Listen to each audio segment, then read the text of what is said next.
from the United States of America. My name is Hicks. I'm an international peace activist, and I just wanted to directly address the people of the Islamic Republic of Iran and say that we do not support the aggression and the insanity and the barbaric killing of Qasem Soleimani. I wanted to apologize on behalf of what my country did. It was not right, it was not just, it was not spiritual, it was not an action of God.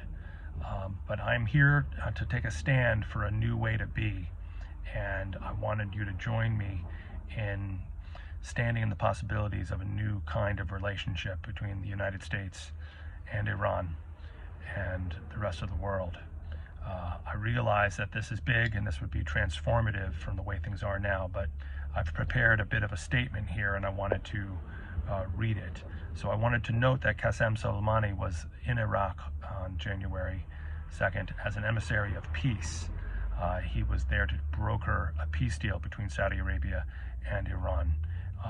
And so for Trump to claim that they had evidence that he was planning attacks, that's just another false flag. It's similar to other false flags like the Gulf of Tonkin or 9/11 attacks. Speaking of which, it's interesting that this killing without a trial, this assassination, it's brutal, it's savage. It's similar to the killing in 2011 of Anwar al-Awlaki, who was a U.S. citizen, but he had links to Al-Qaeda, allegedly. Even though he had met with Pentagon, and I guess they tried to make him into a spy, but he said no. So he was killed in Yemen in 2011, and then 2 weeks later, his 16-year-old son, who was also a U.S. citizen, was assassinated by a U.S. drone strike. So that's the kind of level of brutality we're dealing with here. The violence leads to more violence and insanity. I wanted to note that this is not about individuals. It's not about Trump.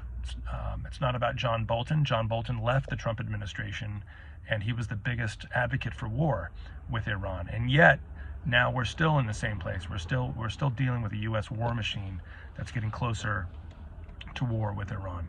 So it's really not about individuals. It's not about John Bolton or not. It's not about Sigel Pearl Mandelkar, the Israeli-born former Undersecretary of Terrorism Finance, who also just recently left the Trump administration.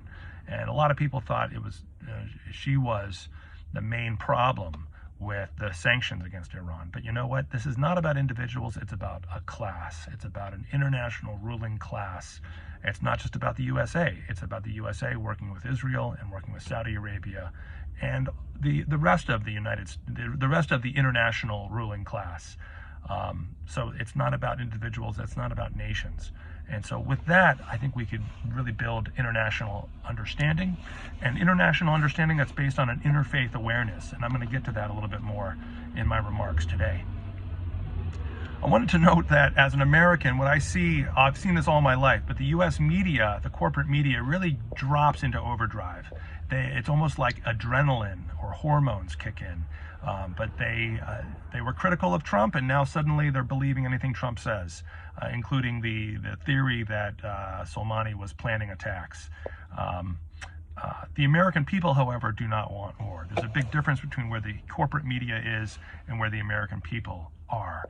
I take heart in the fact that Bernie Sanders has done so well and has been able to raise so much money and be taken seriously as a candidate. Even mainstream journalists now realize that Bernie Sanders could be a real candidate of peace and healthcare and sanity in a world of insanity and brutality. So, and I just wanted to say, globally, internationally, I think we're evolving out of war. I think that what's happening right now is very much counter to the energies of history, that history wants us to evolve out of war. You know, we have a lineage of world faiths, Buddha, Jesus, Muhammad, peace be upon all of them. These people have always helped us have breakthroughs from the way we were to the way we could be. And especially, I wanted to talk about the spirit of nonviolence. In our modern day, we've had people like Henry David Thoreau, Martin Luther King, Gandhi, Mohandas Gandhi, Mahatma Gandhi, Dorothy Day, founder of Catholic Worker. And these people I think, are in the lineage of the great prophets. And these people point the way forward, a way of nonviolence, a way of understanding.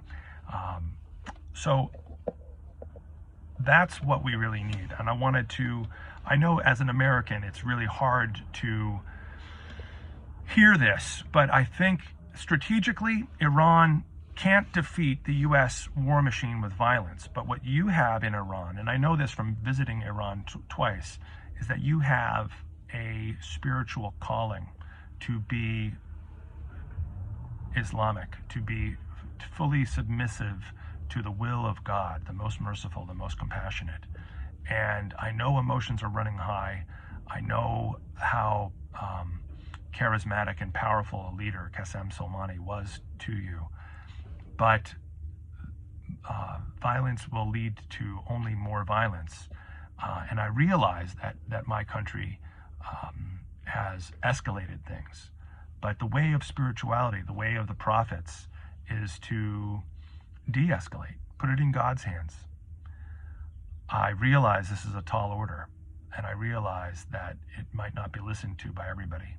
But I stood up at the Quaker meeting last Sunday, and I spoke from the heart. And I said, if it's in your heart, hold Qasem Soleimani in the light, and know that I stand apart from the violence of the state as a Quaker, and that this is the way forward for humanity, is to stand up against violence, stand up against the insanity.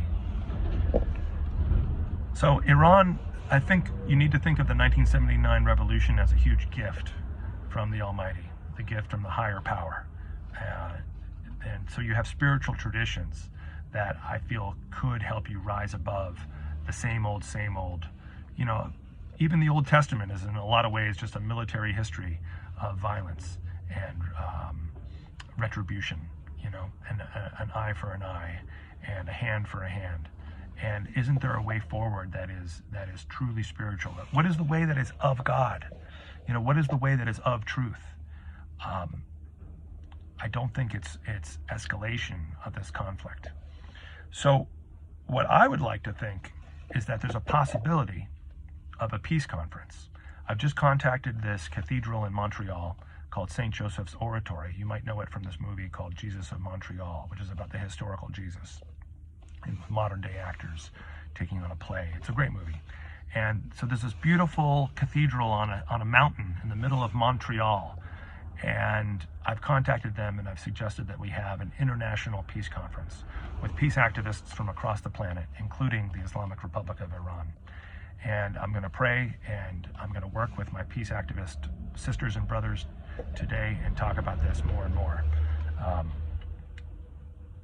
The opposite of war is interfaith organizing. It's dialogue, it's connecting, it's a new kind of listening. So the kind of listening that we have in the United States of America right now is not a very good quality listening. In fact, there's no listening at all. People have decided that there's going to be a war. But tonight, I'm hopeful because at the Catholic Worker House, Mary House, which is a radical Catholic peace and justice house, there's going to be a big anti-war meeting from the Democratic Socialists of America. Our anti-war working group is going to meet tonight. So I ask you to hold us in the light, the peace movement in the United States. We need your prayers. We need your good intentions and good work. And so send us good energy, because we will try, we will stand to stop war. Not only this war, but war forevermore. In the name of God, the most merciful, the most compassionate. Thank you.